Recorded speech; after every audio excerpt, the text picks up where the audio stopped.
अस्सलाम वालेकुम। आज शहर में एक अजीब खुशी का समा था। बादशाह का दरबार लगा हुआ था और फतह की खुशियां मनाई जा रही थीं। वज़रा, मुशीरान, अस्करी अफसरान और अमायदीन की कसीर तादाद भी मौजूद थी।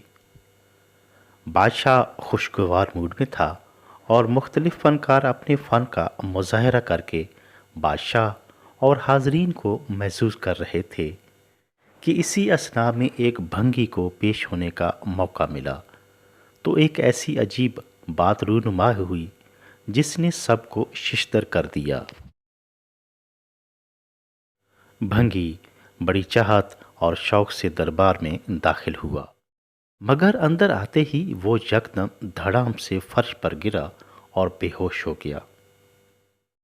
बादशाह ने शाही तबीब को हुक्म दिया कि उस शख्स को फौरन तिब्बी इमदाद दी जाए।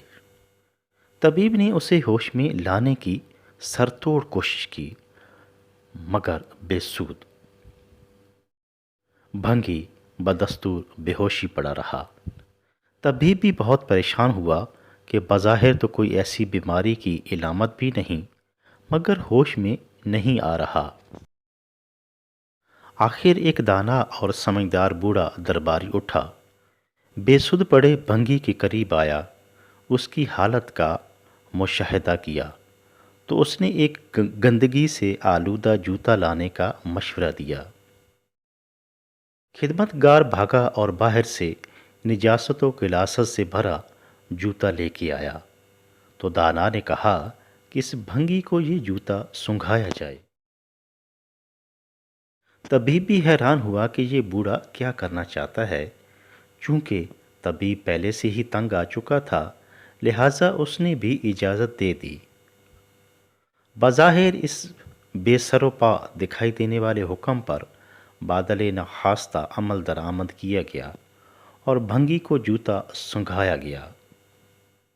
बादशाह और तमाम हाजरीन भी दिलचस्पी से ये सब देख रहे थे, मगर ये देखकर सबकी हैरत की इंतहा न रही कि भंगी आलम बेहोशी को खैरबाद कहकर आलम होश में आ गया।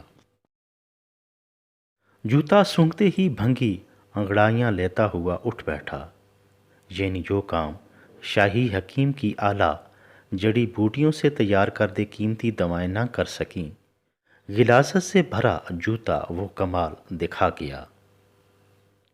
भंगी के होश में आते ही शाही तबीब की जान में जान आई कि शुक्र है बला सर से टली। सब लोग दाना दरबारी से पूछने लगे कि ये क्या माजरा है, इस जूते में क्या हिकमत पोशीदा है जिसने भंगी के होश व हवास दुरुस्त कर दिए। बादशाह और दीगर लोगों की हैरानी को भांपते हुए दाना बुजुर्ग दरबारी आगे बढ़ा और बादशाह के करीब आया। तब उसने हिकमत भरी एक ऐसी बात बताई कि तमाम लोग दंग रह गए। उसने कहा कि इस भंगी के आबाओ अजदाद का पेशा झाड़ू लगाना और बैतुल खला की सफाई का रहा है।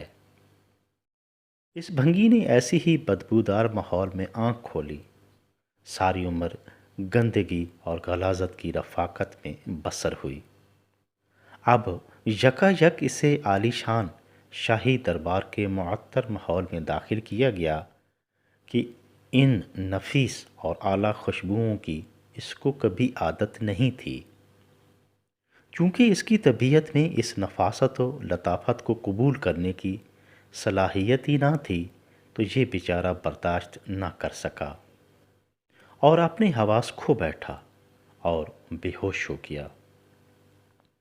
मगर जैसे ही उसे उसकी तबीयत के मुवाफिक माहौल दिया गया तो फ़ौरन उसको कबूल करते हुए होश में आ गया।